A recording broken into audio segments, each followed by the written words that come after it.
magdadapat. Ginamit muna natin na gawing pagkakata, batag-tasa, at nasaling sa pagkatano pagkakata.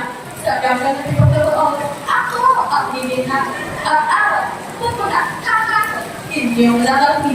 Sa pagbilay ng makikinig, kung may punto ang wala, kung ito ba'y totoo, at may pinadamas na maksa. Sa dala ng pag-ibig, ang itatapok na maksa. Paniniwala forever, meron nga ba? Malugod na pagbati mo ang nais kong iparating. Pamuntingin lang ang bini at sa kapalo ko na rin. Ako po si Marcos, taong maibigin, umiibig at mamahal. Nasaktan din. Noong una pa may nagkalap na ako sa bid. Dakilang malikha, pag-ibig ang handog sa atin. Natanggit ko na kuha, may ibig. Nagmamalako, puso ay pinipintig. Katulad ang halagang nakatanim sa daigdig. Nangangailangan ng alaga, sinaplig. Pagtikso sa pig, ang tunay pag-ibig. My forever, yan ang aking tinig. Magandang ako sa lahat ng alay ko.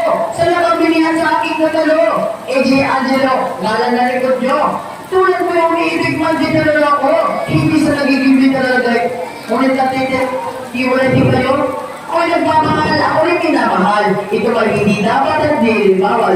Kaya nagdamulan, ikaw lang ang hihingal. Takbo ka ng takbo, may bagasang mahal. Ito lang ang binito sa baba, sa ating di moral. Wow, whatever, legal man na, o illegal. Kayo din na nga napakinggan ng dalawa, hindi na gusisi, at sa tayo makilala, hindi dapat inihain ng mga paniniwala. Sa argumento ito'y kanilang ibibida, kada sa ating espada, ngayon ngay nakahanda. Krusada ng salita, walang titig, ang sila. Natutuwa ako sa mga tao nagmamahalan. Sila'y magkasama, sulakot at kasiyahan. Sa hirap at ginhawa, sila'y nagtatawayan. Sa kanilang makamtan. Ngunit ang ating nakako lamang, kung bakit ito ay dalawang humada. Sa mga magkasintahan na aking nakikita, sa kanilang matamisan ako'y naawa. Sa isip ganito ang salita. Dito ko yan, iwan ang kalagyan.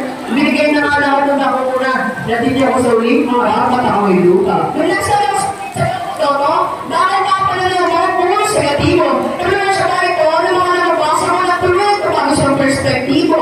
Upang ka naman lumibigay kayo na bigo, di kayo ikaw mismo ang shock, ano na ako, o ito yung namin naging isang biktima. Namilintik na pag-ibig, grabe pag-bihira. Pinagsulat na nga yung mga luwa. Ako na naman kasama ng iba, kaya ako napapagapag sa mga gawa, at kapag ikaw malawa ay hindi mo makayanan. Ako'y nakikiramay sa sawi mong pag-ibig, at totoo sa nakumpaan, panalo na ibig, nilot at pinasa, na kanyang maibig, kaya pulos na biguan, kumana kanyang bibig, ngunit paalala sa nilalaman ng bibig. Kaya kailangan kung ika'y iibig, masalakan na sa bibig sa kaliwasgan, bakit tumawag ka kung nilang paralan? Pimutan nyo, sa lalo na maging basahan, magdamag ka ng mga at sayakan, at kung na nakasalit, ay di mo kayanan. Dad! Magtitigil na kayo yung binawag. Ipanyapang kalooban sa mahinig panahon. Katulad ng iba, ako ngayon nandito. Papahanin ka pira, lumabas mo sa kahon. Ulit-titig, binubuksan sa inyo ay hapon. Pagkaisipin mabuti, kasi ka itutugon. Ipaglalaban ko hanggang sa huling paghinga, pag-ibig na dulot sa mundo ng ligaya, pagtutulungan ko ay palang pagkakaisa, maging sa malalakak, inyong mababasa, di maglalawan, pananampalataya at pag-asa, pati na pag-ibig na higit pa ang pagkira. Hindi ko rin ang aking pinaniniwalaan, na lahat ng bagay ay meron katapusan, katulad ng bagay na sa mayaman, di ka kumain, mamamatay ka launan. Pagkatapos ko pa yan, at ang naman ay hindi mo pitigilan. Tunay nga, ang sabi nito ay nakila. Ganyan na rin sa dalawang matagula. Ngunit kapagay na sa lahat kilala, may nananalig na may umuwi mo nila. Kaya sa pagkatalo nito ay kailangan mo siya. At sa magkatalo ay mangyaring magpaubaya. Pag-ibig kay naman, walang layang masama. Siya ay darating kung ito'y nakatanda. At kaya ayaw inaalis kung ito'y nalalaman.